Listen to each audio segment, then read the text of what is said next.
Saudara-saudara yang dikasihi Tuhan, mari kita berdoa sebelum kita membaca dan merenungkan firman Tuhan. Mari kita berdoa. Bapa yang penuh kasih, kami bersyukur untuk hari ini. Kami bersama bersekutu dan kami akan membaca, merenungkan firman-Mu. Tuhan yang memberkati, Tuhan yang mampukan kami untuk memahami, dan kiranya firman-Mu menjadi berkat dan kekuatan untuk kami semua. Terima kasih ya Bapa, di dalam nama Tuhan Yesus Kristus kami berdoa. Amin.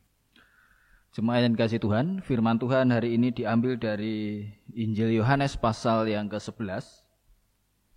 Yohanes pasal 11 ayat 1 sampai 15. Dilanjutkan ayat 20 sampai 26. Yohanes pasal 11 ayat 1 sampai 15. Dilanjutkan ayat 20 sampai 26. Firman Tuhan akan dibacakan oleh Saudari Hani.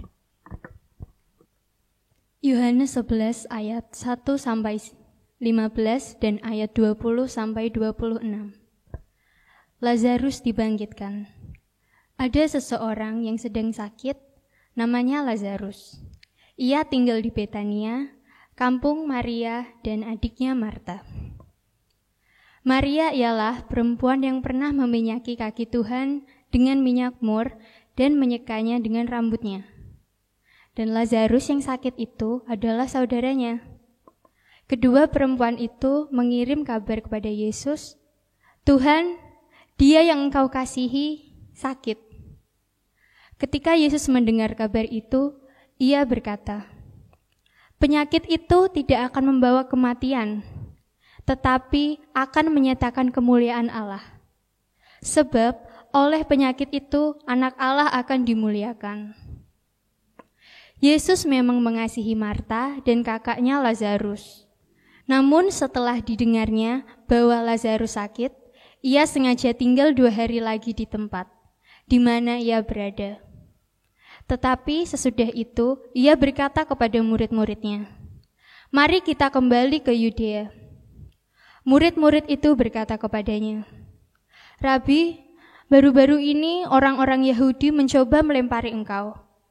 Masih maukah Engkau kembali ke sana?"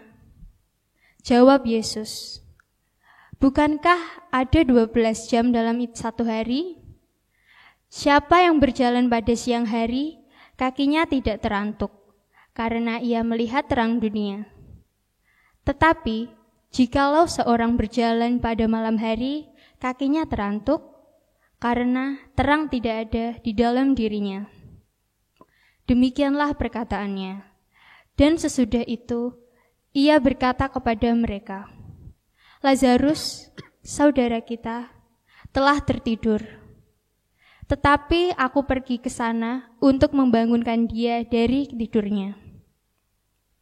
Maka kata murid-murid itu kepadanya, "Tuhan, jikalau ia tertidur, ia akan sembuh." Tetapi maksud Yesus ialah tertidur dalam arti mati. Sedangkan sangka mereka, Yesus berkata tentang tertidur dalam arti biasa. Karena itu Yesus berkata dengan terus terang, "Lazarus sudah mati. Tetapi syukurlah, aku tidak hadir pada waktu itu. Sebab demikian lebih baik bagimu, supaya kamu dapat belajar percaya. Marilah kita pergi sekarang kepadanya." Ayat 20. Ketika Marta mendengar bahwa Yesus datang, ia pergi mendapatkannya. Tetapi Maria tinggal di rumah. Maka kata Maria kepada Yesus, "Tuhan, sekiranya Engkau ada di sini, saudaraku pasti tidak mati. Tetapi sekarang pun aku tahu bahwa Allah akan memberikan kepadamu segala sesuatu yang Engkau minta kepadanya." Kata Yesus kepada Marta, "Saudaramu akan bangkit." Kata Marta kepadanya, "Aku tahu bahwa ia akan bangkit pada waktu orang-orang bangkit pada akhir zaman." Jawab Yesus, "Akulah kebangkitan dan hidup. Barang siapa percaya kepadaku, ia akan hidup walaupun ia sudah mati. Dan setiap orang yang hidup dan yang percaya kepadaku tidak akan mati selama-lamanya. Percayakah kamu akan hal ini? Amin. Demikianlah bunyi firman Tuhan yang telah kita baca bersama. Tema pada hari ini saya beri judul, Ketika Tuhan Terasa Datang Terlambat. Bapak, Ibu, dan saudara-saudara yang dikasihi Tuhan, kita hidup di dunia yang serba cepat. Kita pengen semuanya cepat. Kita pengen ketika kita pesan makanan datangnya cepat. Kita pengen internet juga cepat. Gitu ya. Kita pengen kalau misalkan kita mengirim sesuatu juga cepat. Kita pengen bahkan ibadah yang cepat. Kalaupun berdoa, kita pasti lebih suka doa yang cepat. Dan jawabnya juga cepat. Itu yang seringkali kita lakukan dan itu yang terjadi dalam hidup kita. Semuanya pengen serba cepat. Kita juga pengen Tuhan juga bekerja dengan cepat. Tetapi jujur kalau kita mau melihat dalam Alkitab, Tuhan tidak selalu bekerja dengan cepat. Ada kalanya Tuhan bisa terasa begitu lambat. Misalkan ketika kita membaca bagaimana Tuhan menuntun orang Israel keluar dari Mesir, membutuhkan proses waktu yang lama sekali. Tidak secepat yang orang bayangkan dan orang inginkan. Bahkan kadangkala Tuhan seakan-akan melambatkan dirinya. Datang terlambat. Loh, bisa enggak Tuhan datang terlambat? Bisa enggak pertolongan Tuhan itu seakan-akan terlambat? Pernah mengalami? Setidaknya itu yang kita baca dalam kisah tentang Maria, Marta, dan Lazarus. Diceritakan tadi bahwa Maria dan Marta itu dekat sama Tuhan Yesus. Ya, Maria itu kalau kita baca di ayat yang kedua dan ketiga diceritakan bahwa Maria itu dulu adalah perempuan yang meminyaki kaki Yesus. Bahkan Lazarus juga adalah orang yang dikasihi oleh Tuhan Yesus. Dan ketika itu dikatakan bahwa Lazarus, orang yang dikasihi Yesus itu sakit. Harapannya apa? Harapannya tentu Tuhan Yesus akan datang dan memberikan kesembuhan. Itu yang diharapkan oleh Marta. Tetapi apa yang terjadi? Kita tadi membaca di ayat yang ke-6, ternyata Tuhan Yesus sengaja untuk menunda kedatangannya. Berapa hari? 2 hari. Ya. Dan akibatnya apa? Mungkin sudah kita ketahui bersama, akibatnya adalah Lazarus mati.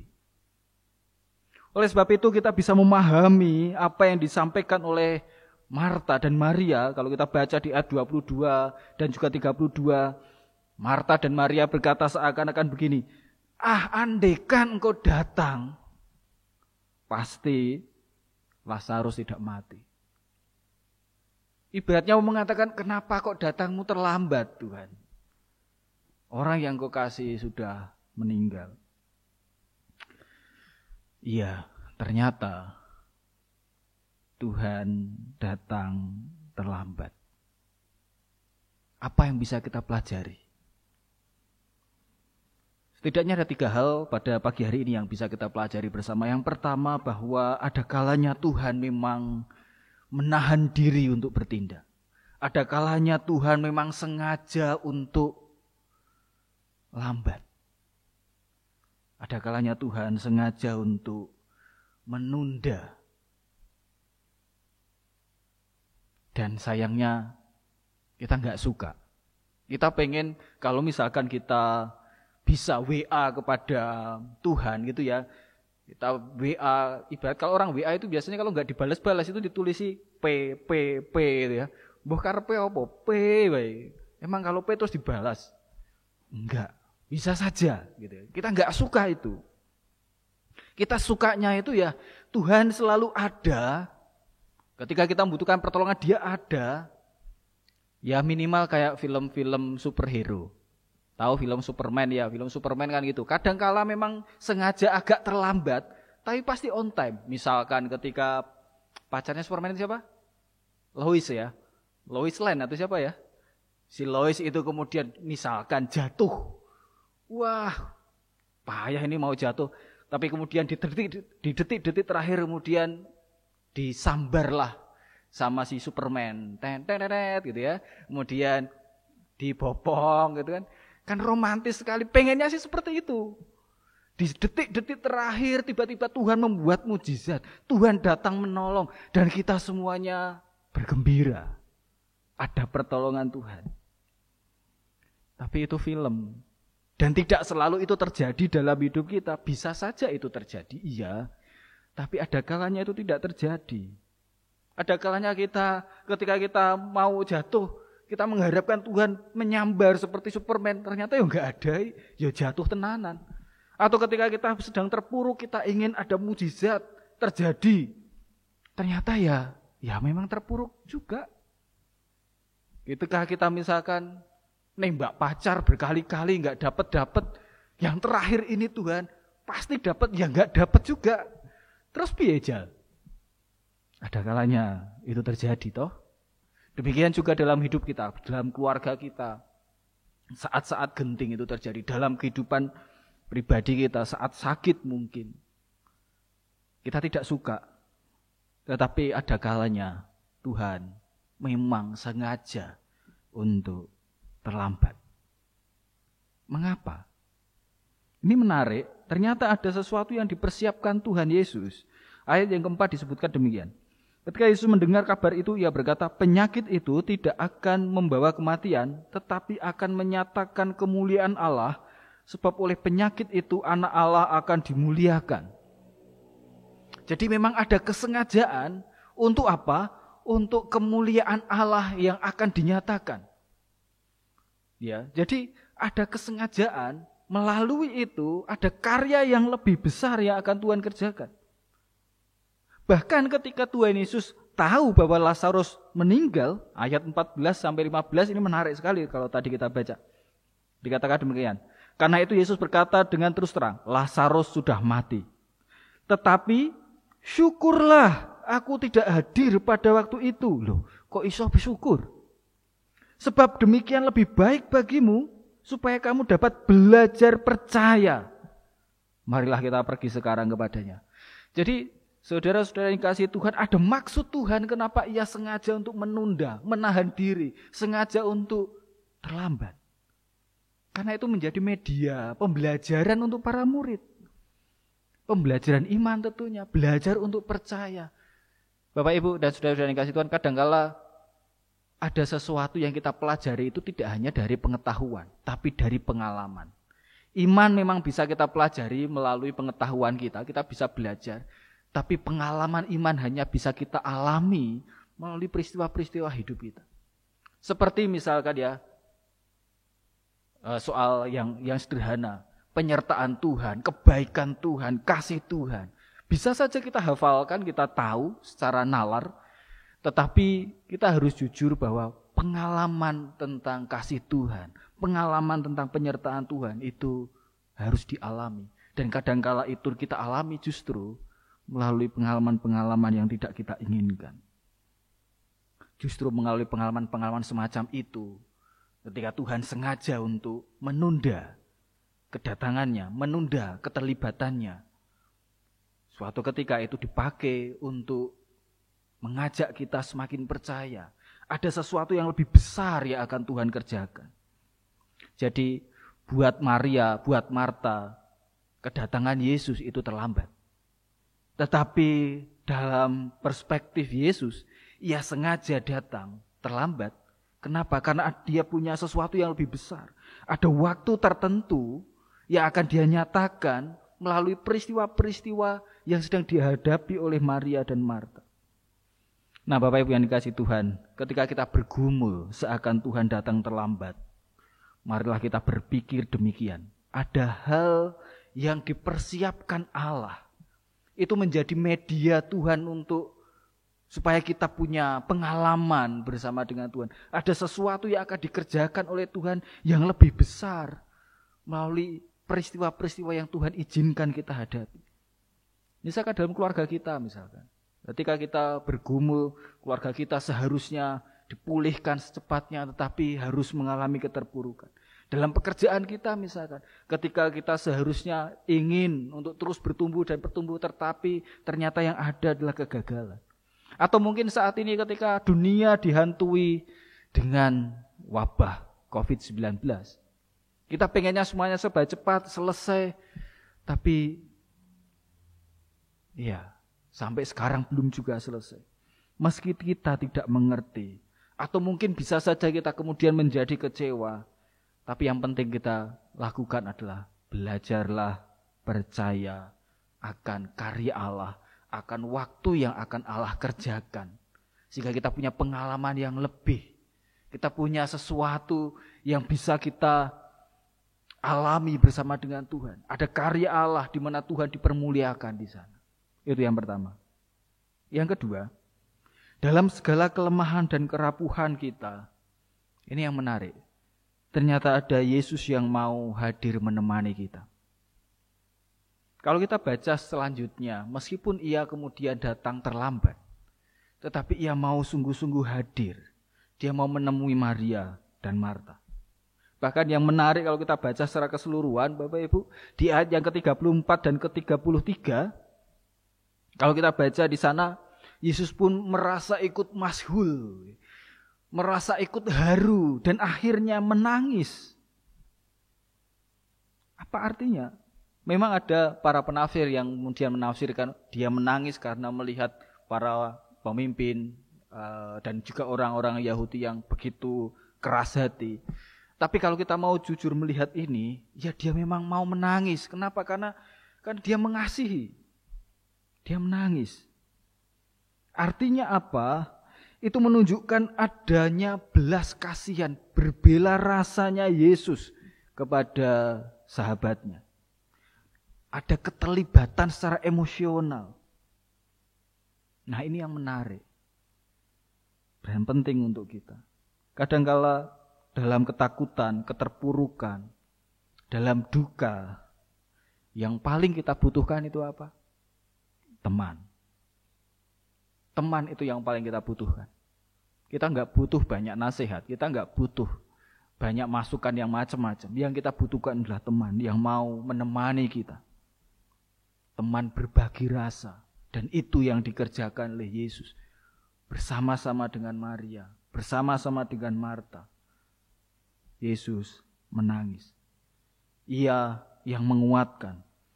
Ia yang menahan diri, tetapi ia juga yang turut berduka bersama dengan kita. Untuk situasi saat ini, Bapak, Ibu, dan saudara-saudara yang dikasihi Tuhan, Yesus bersama dengan kita yang saat ini mungkin sedang cemas, menanti pertolongan Tuhan. Ia bersama dengan kita yang mungkin saat ini sedang kecewa karena merasa bahwa Tuhan tidak hadir di sini. Atau saat ini Yesus bersama dengan saudara-saudara kita yang sedang menderita karena sakit penyakit. Yesus bersama dengan para tenaga medis yang saat ini sedang berjuang dalam ketakutan mungkin, kecemasan mungkin, dalam bayang-bayang kerapuhan. Tapi bersama dengan mereka Yesus ada. Yesus bersama dengan orang-orang yang saat ini sedang gelisah dan bimbang. Ia menguatkan. Ia juga menguatkan kita. Yang ketiga, akhirnya ia bertindak. Karya Yesus dinyatakan, yaitu Lazarus dibangkitkan. Dalam ayat 43 sampai 44. Saudara-saudara, mungkin kita berpikir kemudian saat ini apakah juga akan seperti itu? Apakah Tuhan juga akan bertindak seperti Tuhan membangkitkan Lazarus?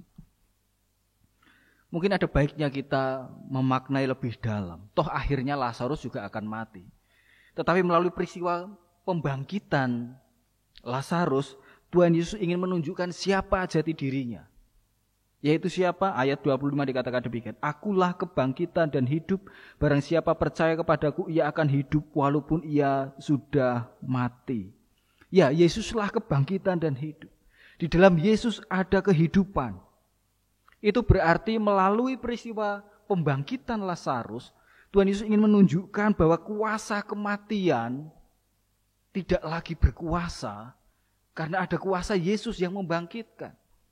Yesus melampaui bayang-bayang kematian itu. Maka kuasa kematian tidak lagi menjadi final, menjadi akhir. Karena ada kuasa Yesus yang menerobos kematian. Ialah Yesus, kehidupan, kebangkitan. Ini yang menjadi harapan orang sepanjang zaman. Bahwa bayang-bayang maut mungkin tetap ada.